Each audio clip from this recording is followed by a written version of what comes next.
Olá, queridos amigos, sejam bem-vindos novamente ao canal Tópicos do Direito.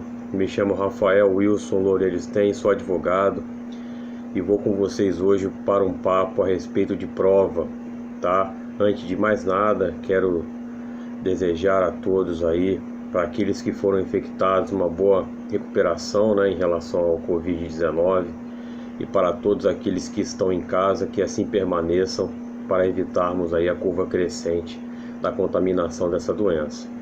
Por falar nisso, acredito que este conceito de prova é um conceito importante que também se aplica ao momento que estamos vivendo.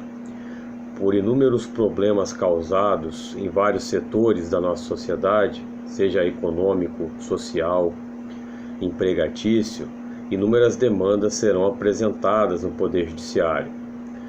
E o assunto que eu quero abordar com vocês, que eu vou falar agora a respeito de prova, tem tudo a ver com esse momento, com esses processos.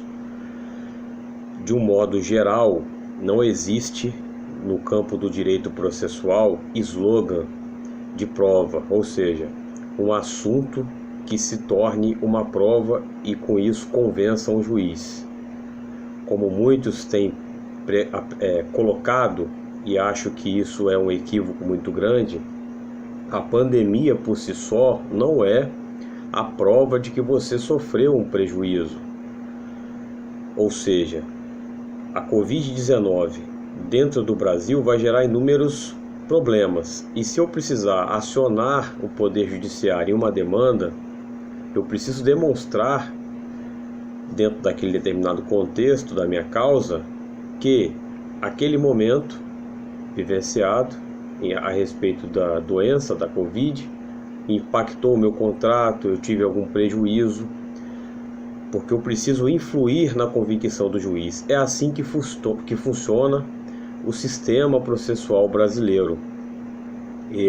Alguns artigos do Código de Processo Civil, por exemplo, que se aplica também em outros ordenamentos, como por exemplo, o processo eleitoral, processo trabalhista, de forma suplementar, indicam que a prova é um elemento capital de todo o processo. Então, por exemplo, eu me permito ler o artigo 369 do Código de Processo, que fala o seguinte: é direito empregar os meios legais e os moralmente legítimos para provar a verdade dos fatos em que se funda o pedido ou a defesa e influir na conclusão do juiz. Então vejam, senhores, o quão importante é a comprovação, o elemento probatório na convicção do juiz.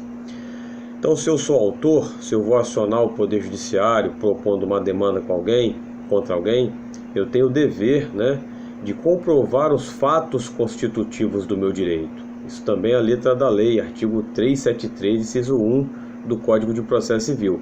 Do mesmo modo, aquele que recebe a demanda, que tem que se defender, a demanda recai contra ele, na sua contestação, ele vai ter um ônus aí de fazer a sua prova no sentido de impactar, de impugnar, a existência do fato, ou o impedimento, ou mesmo a extinção do direito invocado pela parte autora. E seguindo nesse raciocínio, a pessoa que tem o poder decisório também, de acordo com o artigo 371 do Código de Processo Civil, ele se pronuncia respeitando o elemento probatório produzido no processo, seja pelo autor, seja pelo réu.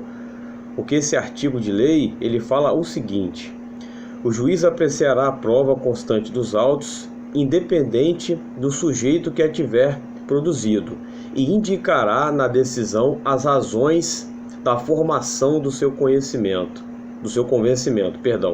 Vejam vocês o quão importante é a prova no Código de Processo Civil.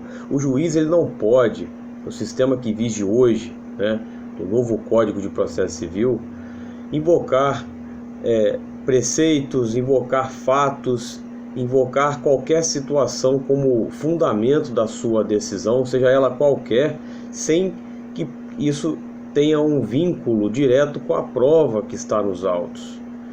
Então, queridos amigos, essa era a abordagem de hoje. Espero que tenham aproveitado, que tenham se esclarecido melhor. Esse é o intuito. Se tiverem alguma sugestão, quiserem tecer algum comentário, fiquem à vontade. Mais uma vez, um abraço a vocês todos. Fiquem todos com Deus. Até o próximo vídeo.